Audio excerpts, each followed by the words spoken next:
전기 기술사 실무과정 이번에는 모타 제어반 즉 MCC와 인버터 과정이 되겠습니다. 그래서 저압 배전 계통의 구성과 유도 전동기 기초, 그 다음에 MCC, 그 다음에 인버터는 저압 인버터와 고압 인버터로 나눠서 이번 과정에서는 저압 인버터까지만 할 수도 있고 고압 인버터는 설명할 게 많기 때문에 별도로 좀 진행할 수도 있습니다. 그래서 우선 저압 계통의 구성인데요. 저압 계통이 저압반이 여기 이렇게 있고요. 이것이 저압반이 되는 것이고 저압반에서 같이 바로 저압반 옆에 있죠. 이렇게 배전반이 있고 배전반으로부터 각 피더로 분전반으로 분기해서 나가든가 아니면 이제 MCC로 분기해서 나가든가 하고 MCC로 분기해서 나가게 되면 이런 식으로 이렇게 구성이 되어 있습니다. 그래서 MCC도 마찬가지로 메인 판넬이 있고 MCC도 이렇게 메인 판넬이 있고 그 밑에 이렇게 분기 회로들이 각각 붙는 이런 구조로 되어 있고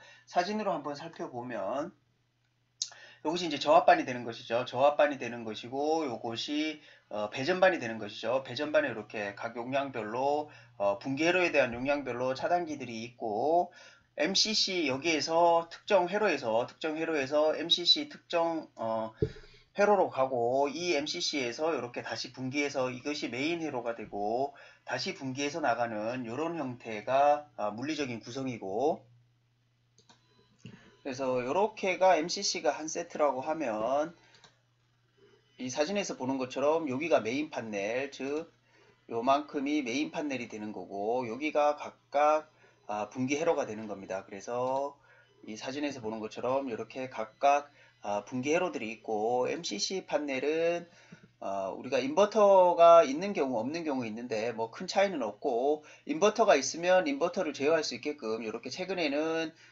인버터 옵션품이죠. 이렇게 리모컨을 외부에 이렇게 장착할 수 있게끔 나오는 경우가 있고 그래서 인버터가 없는 경우에는 EOCR이라고 하는 이것이 EOCR이 되는 것이죠. EOCR이라고 하는 것인데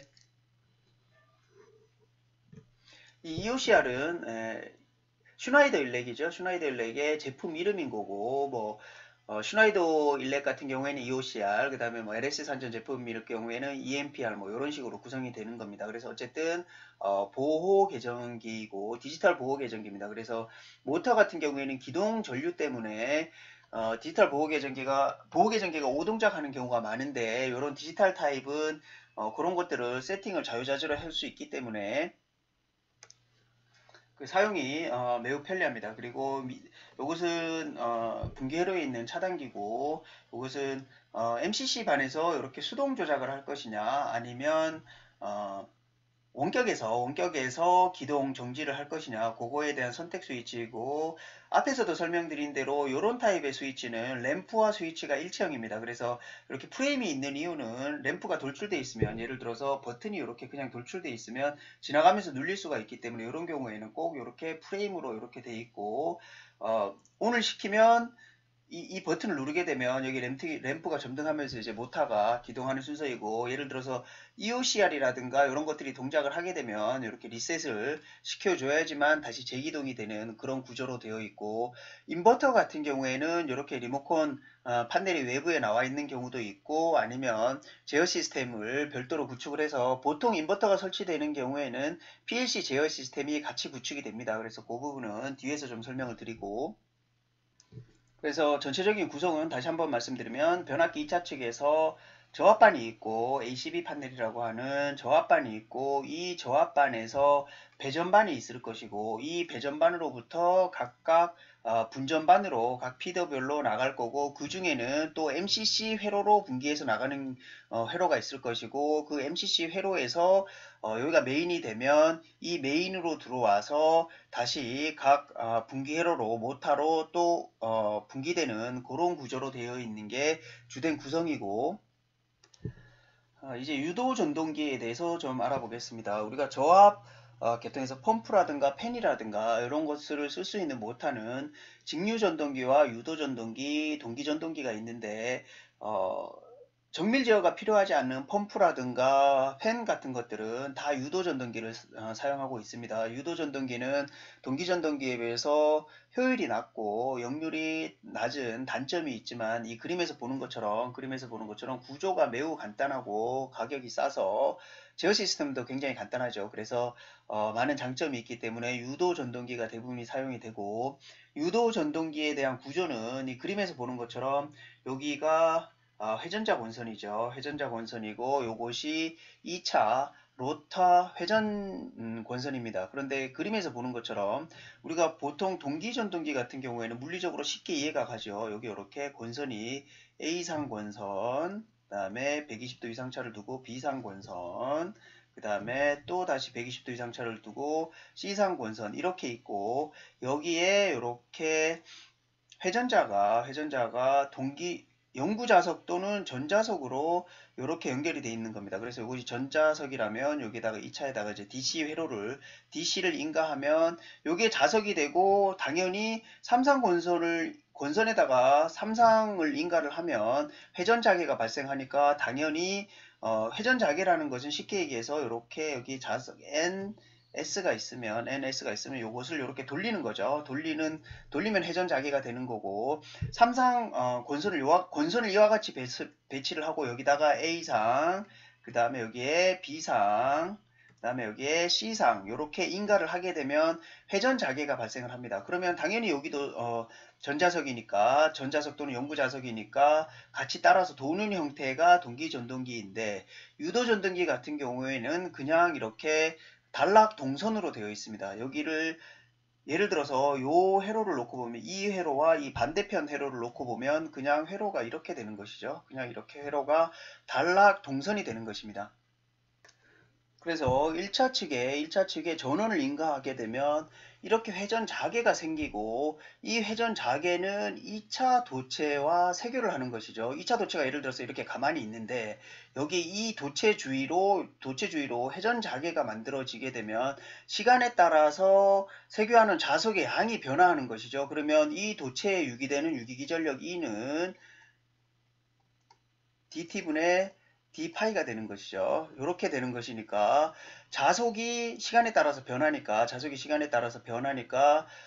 여기에 유기기전력 E가 만들어지는 거고, 유기기전력 E가 만들어지면 여기에 이렇게 전류가 흐르게 되고, 이 전류가 흐르게 되면 암페어의 오른나사의 법칙에 의해서 예를 들어서 이렇게 전류가 흐르게 된다 그러면 들어가는 방향으로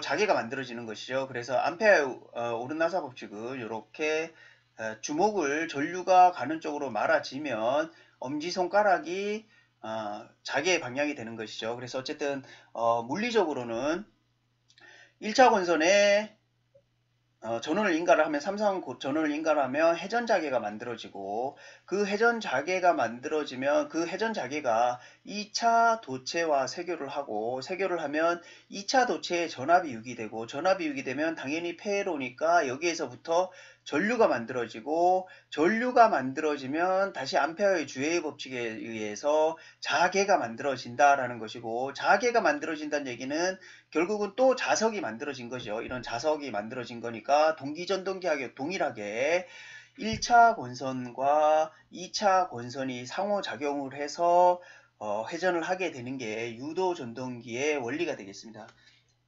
유도전동기에 대해서 속도 토크 특성 곡선을 살펴보면, 이 속도 토크 특성 곡선이 왜 이렇게 되는지 수식적으로 해석하는 거는 건축전기 기술사나 전기응용기술사 정규과정을 참고하시면 되고, 거기에 이제 수식적으로 유도가 있고, 여기서는 실무과정이니까 물리적으로만 좀 설명을 드리겠습니다. 그래서 여기가 최대 토크를 만들어내는 점이고, 이것이 속도 토크 특성 곡선이죠. 여기가 최대 토크가 되는 겁니다. 여기가 최대 토크가 되는 지점이고, 이 최대 토크 되는 점을 기준으로 해서 오른쪽이 운전 영역이 되는데, 속도 토크 특성 곡선이 여기서 토크가 0이 되는 지점이 여기가 동기속도 NS가 되는 겁니다. 동기속도가 되면 왜 토크가 안 만들어지는지는 앞에서 설명드린 대로, 예를 들어서 회전자계가 회전을 하는데 회전자계가 회전을 하면 이에 따라서 이제 로타가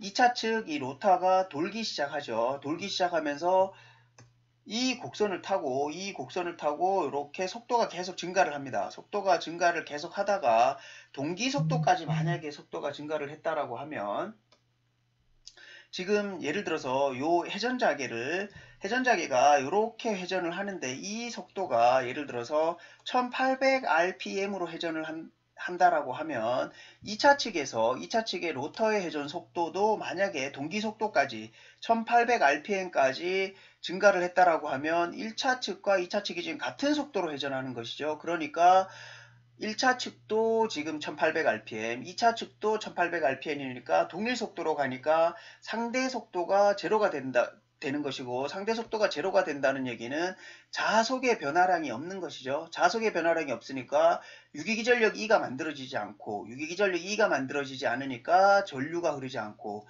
전류가 흐르지 않으니까 자속이 만들어지는 것이 없고, 그러니까 2차 측에는 자속이 없으니까 자석이 같이 만나서 따라 도는 것이 기본적인 원리인데, 그것이 없기 때문에 이렇게 동기 속도에서는 토크를 만들어내지 못하는 것이 유도 전동기의 특징입니다. 반대로 동기 전동기 같은 경우에는 항상 이 로타와 회전자계가 같은 속도로 항상 돌기 때문에 항상 동기 속도로 운전하는 특징이 있지만, 유도전동기 같은 경우에는 항상 동기 속도로 운전하지 못하고 일정 부분 속도의 차이를 가져야 되고, 그것을 우리가 슬립 S라고 표현을 합니다.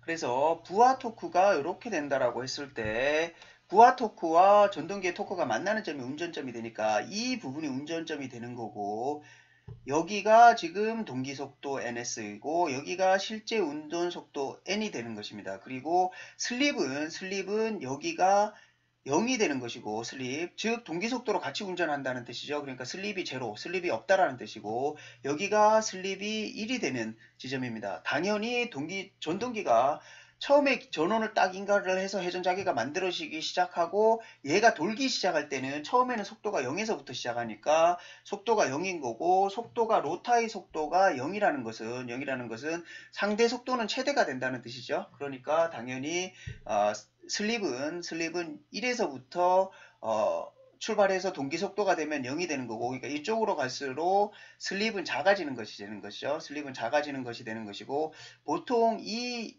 운전점은 유도전동기를 설계하기 나름인데, 보통 슬립은 효율하고 직접적인 연관이 있기 때문에 보통 4%에서 6% 정도를 설계를 합니다. 그래서 예를 들어서 우리가 동기 속도는 P분의 120F인 거죠. 그래서 이극이라고 하면 3600rpm이 되는 거고, 3600rpm이고, 사극이라고 하면 1800rpm이 되는 것이죠. 그래서 보통 우리가 유도전동기 같은 경우에는 사극이나 육극 모터를 쓰는데, 육극 같은 경우에는 1200rpm이 되는데 우리가 모터 명판을 보면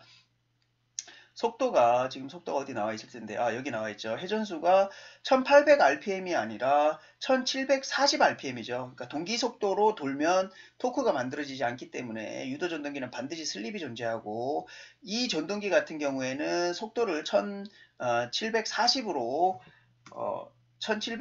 설계를 했다는 얘기입니다. 1740으로 설계를 했으니까 결국은 이 전동기의 슬립은 S는 동기속도 1800분의 1800 마이너스 1740을 하면 되는 것이죠. 그러면 이 값이 뭐 대략 근사치로 뭐 한 4% 정도 될 겁니다. 그래서 유도전동기 같은 경우에는 항상 슬립이 존재해야 된다는 것이고, 유도전동기에 대한 속도 토크 특성 곡선이 왜 이렇게 되는지를, 왜 이런 형태를 나타내는지를 좀 설명을 해보면, 일단 실제 운전 영역인 최대 토크를 기준으로 해서 오른쪽 용역을 먼저 설명드리면 이해하기가 쉬운데, 이쪽으로 갈수록 지금 여기가 슬립이 1이고 여기가 슬립이 0이기 때문에 이쪽으로 갈수록 슬립이 작아지는 것이죠. 슬립이 작아지면 토크가 줄어드는데, 이렇게 되는 수학적인 해석은 정규과정을 참조하시면 되고, 여기서는 물리적으로만 설명을 드리면 이 최대 토크 지점에서 슬립이 감소하면 감소할수록 토크는 작아지는데 그렇게 될 수밖에 없는 게 지금 1차 측의 전원을 인가를 하면 얘가 이제 속도가 계속 증가를 하기 시작하겠죠. 속도가 계속 증가를 하기 시작을 하고 최대 토크를 나타내는 점에서 속도가 더 증가를 하게 되면 이 로타가 바라보는 1차 측에 대한 회전 자기에 대한 상대 속도의 차가 점점 더 줄어들게 되겠죠. 상대의 속도 차가 점점 더 줄어드니까 당연히 2차 측에 대한 주파수는 슬립에다가 1차 주파수를 곱해줘야 되는 것이죠. 그래서 처음에 기동할 때는 슬립이 1이니까 2차 측에 대한 주파수도 60Hz가 되는데 계속 속도가 높아지면서 동기 속도에 가까워지면 질수록 주파수가 2차 측에 대한 주파수는 점점 더 낮아지게 되는 것이죠. 그래서 2차 측이 동기 속도에 가까워지면 가까워질수록 상대 속도가 낮아지게 되고 그러면 여기에 유기되는 유기기전력은 당연히 주파수에 비례를 하기 때문에 상대 주파수가 낮아지니까 여기에 유기되는 유기기전력이 낮아지고 유기기전력이 낮아지니까 전류도 낮아지고 전류가 낮아지니까 당연히 자속에 대한 세기도 작아지기 때문에 이렇게 토크가 계속 낮아지는 겁니다. 이렇게 토크가 낮아지는 거고 최대 토크가 오기 전에는 이 영역은 상당히 불안정한 영역입니다. 그래서 유도전동기의 구조에 따라서 속도 토크 특성 곡선이 뭐 이렇게도 될 수가 있고 또 이렇게도 될 수가 있고 다양한 형태를 가질 수가 있는데 그래서 최대 토크를 기준으로 해서 왼쪽 영역은 토크가 좀 불안정한 영역이 되기 때문에 반드시 속도 토크 특성 곡선은 예를 들어서 부하의 토크가 지금 이런 식으로 걸쳐 있으면 안 되겠죠. 이런 식으로 걸쳐 있으면 지금 여기에도 운전점이 되고 여기에도 운전점이 되기 때문에 반드시 속도 토크 특성 곡선을 그렸을 때 부하 토크 특성 곡선과는 이런 식으로 협조가 돼야 되고 이 영역에서는 유도 전동기의 2차 측 등가 회로를 한번 그려보면 이와 같이 됩니다. 이와 같이 되고 2차 측 회로에 대한 리액턴스가 있을 것이고 저항이 있을 것이고 리액턴스가 있을 것인데 그리고 2차 측에 유기되는 전압이 있을 것인데 이 2차 측에 유기되는 전압은 슬립에 비례를 한다라고 말씀을 드렸죠. 주파수가 높을수록 당연히 유기기전력 E가 커지는 거고 리액턴스도 마찬가지입니다. 리액턴스도 오메가 L이 되고 이것은 2파이 FL이기 때문에 주파수에 당연히 비례를 하기 때문에 이것도 X2가 아니라 SX2가 되는 것이죠. 그래서 슬립에 관계가 있다는 얘기입니다. 그래서 슬립이 지금 이렇게 여기는 지금 슬립이 큰 영역이 되는 거죠. 상대적으로 슬립이 큰 영역이 되고 슬립이 크다는 얘기는 리액턴스가 크다는 얘기고 리액턴스가 크게 되면 여기서는 전류를 제한하는 역할을 하는 것이죠. 전류를 제한하는 역할을 하기 때문에 전류를 제한하게 되면 2차 측에 흐르는 전류가 감소하게 되면 또 자속이 감소하게 될 것이고 자속이 감소하게 되면 1차 측과 당연히 세교하는 상호작용하는 힘이 약해지는 거기 때문에 이렇게 토크가 떨어지는 것입니다. 그래서 최대 토크를 기준으로 해서 안정 영역, 실제 운정 영역인 것 같은 경우에는 슬립에 비례를 해서 슬립이 작아지면 작아질수록 토크도 작아지는 형태를 가지는 거고 최대 토크를 기준으로 해서 왼쪽 영역 같은 경우에는 상당히 좀 불안정한 영역이 되는 것입니다. 그래서 이 로타가 가지고 있는 이 리액턴스에 따라서 상당히 좀 변화가 되는데 대략적으로는 반비례한다 라고 보시면 됩니다. 슬립이 지금 여기가 1이고 여기가 0이기 때문에 이쪽으로 가는 게 비례하는 것이죠. 그러니까 이렇게 가는 거니까 이거는 반비례한다 라고 해서 이제 물리적으로 속도 토크 특성 곡선이 어떻게 되는지를 좀 설명을 드렸고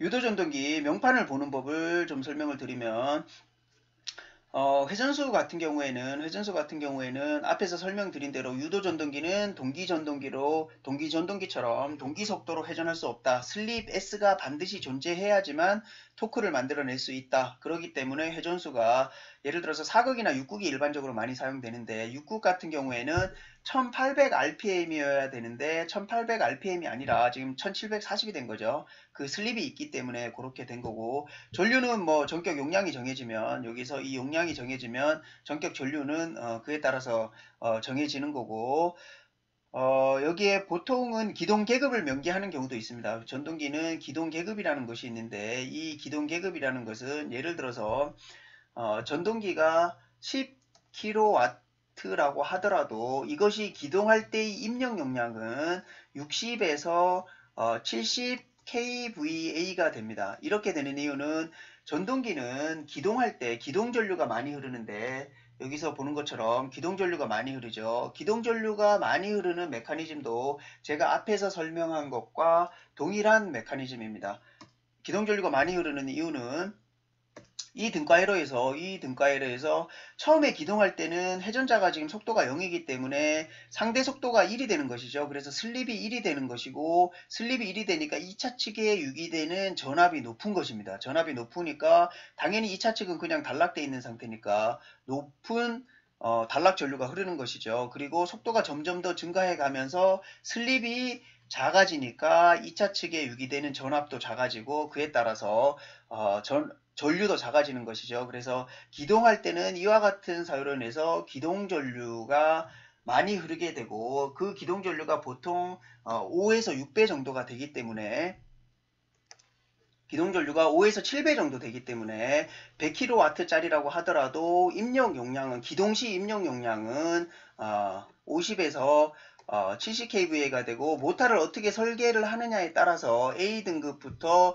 B등급, C등급, 뭐 F등급까지 해서 쭉 기동 계급을 나눠놨고, 기동 계급은 개수로 예를 들어서 뭐 5.6이라든가 7.6이라든가 이런 개수로 주어지고, 이 개수를 바로 여기에다가 곱하면 기동 시 입력 용량이 되는 것입니다. 그래서 기동 계급은 그렇다는 거고, 보호 등급은 IP 5개에 사용하는 것들은 대부분이 IP54 등급이라고 보면 됩니다. 그래서 IP54 등급은 비와 같이 수직으로 떨어지는 물에는 견딜 수 있지만, 예를 들어서 이 모터를 완전히 물에다가 이렇게 수조가 있고 물이 있을 때 이 모터를 완전히 여기 물에다가 담궜을 때는 방수 등급은 54 등급 가지고는 되지가 않습니다. 그래서 54 등급은 5개에 설치하면서 비라든가 이런 부분에 있어서는 어느 정도 방수 성능을 확보할 수 있는 거라고 보면 되고, 저런 종은 모터 같은 경우에 대부분 뭐 F종을 많이 사용을 하고, 과부하율이라는 게 있는데 서비스 팩터라고 보시면 됩니다. 그래서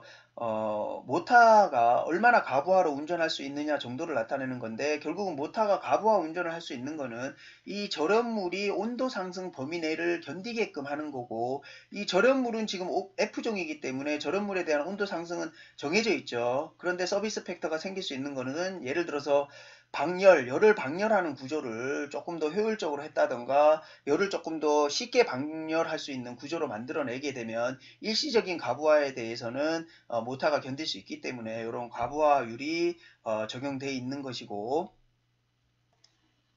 여기서 이제 결선도가 나와 있는데, 이 결선도가 의미하는 것은 모터는 세 개의 코일이 조합되어 있는 것이죠. 세 개의 코일이 이렇게 조합이 되어 있는 것입니다. 그래서 U1, U2, V1, V2, W1, W2 이렇게 세 개의 원선이 있고, W2, U2, V2를 다 묶었다는 것은 여기를 이렇게 다 묶었다는 것이죠. 이렇게 묶었다는 얘기는 Y결선을 했다는 얘기가 되고, W2가 지금 여기 같은 경우에는 U1하고 W2가 연결이 되고, V1, U2, W1, V2가 연결이 되죠. 그렇다는 얘기는 여기서 다시 좀 그리면 이렇게 돼 있는데, U1, U2, V1, V2, W1, W2인데, 여기에서 보면 U1과 W2가 연결되어 있으니까 U1과 W2가 이렇게 연결이 되어 있는 거고, 그 다음에 V1과 U2가 연결이 되어 있는 거죠. V1과 U2가 연결이 되어 있고, 그 다음에 W1과 V2가 연결이 되어 있으니까 이렇게 연결이 되어 있는 것이죠. 그러니까 요거는 Y고 요거는 델타 델타를 나타내는 것이죠. 델타. 그래서 우리가 전등기 같은 경우에는 기동 전류가 크기 때문에 아주 소용량은 직입 기동을 하지만 전등기 용량이 뭐 5kg 이상 조금만 커지게 되더라도 기동 전류 때문에 Y델타 기동을 합니다. 그래서 Y델타 기동 시에 결선을 이렇게 해야 된다라는 것을 모타에서 보여주고 있고, 이제 실제 MCC에 대한 단선 결손도 하고 MCC에 대한 회로도인데 이것은 다음 영상에서 하겠습니다.